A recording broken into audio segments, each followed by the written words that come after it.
She learned early how to stay quiet. Silence became her armor.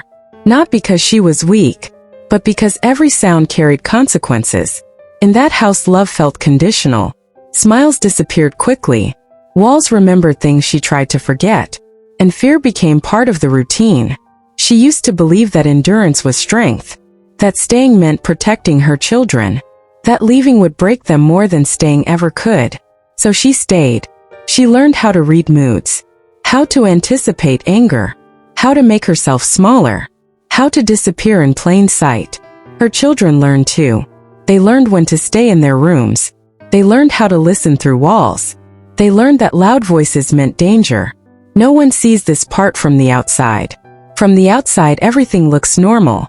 A house, family, a life that seems stable. But behind closed doors, time moves differently. Minutes stretch. Nights feel endless. And hope feels fragile. There were moments she almost left. Moments when fear turned into resolve. But then doubt arrived. Where would she go? How would she survive? What would happen to her children? The world has a way of blaming women who stay, without ever understanding what it takes to leave. Leaving is not one decision. It is 1,000 small terrifying choices. It is choosing uncertainty over known pain. It is stepping into the dark with no guarantee of light. The breaking point did not come with violence. Came with a question. One quiet night, her child looked at her with tired eyes and asked why love hurt so much. That question shattered something inside her, because in that moment she saw the future forming, a future where fear felt normal, where pain was mistaken for love. That night she did not sleep.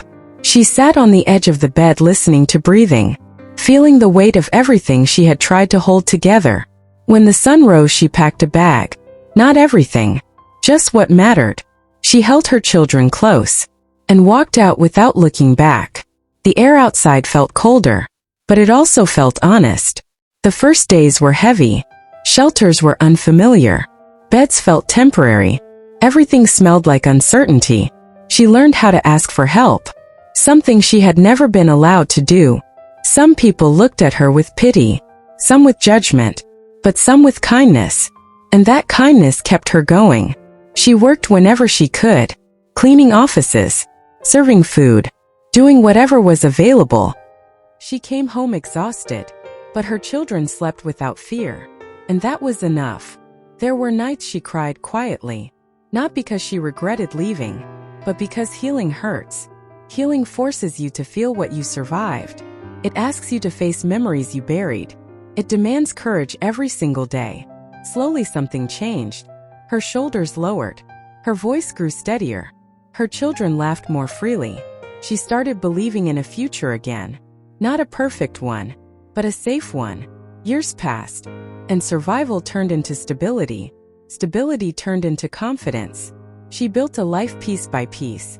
Not because it was easy, but because she refused to go back. Her children grew up knowing safety, knowing respect, knowing that love does not require fear. Today her story is not about what she escaped.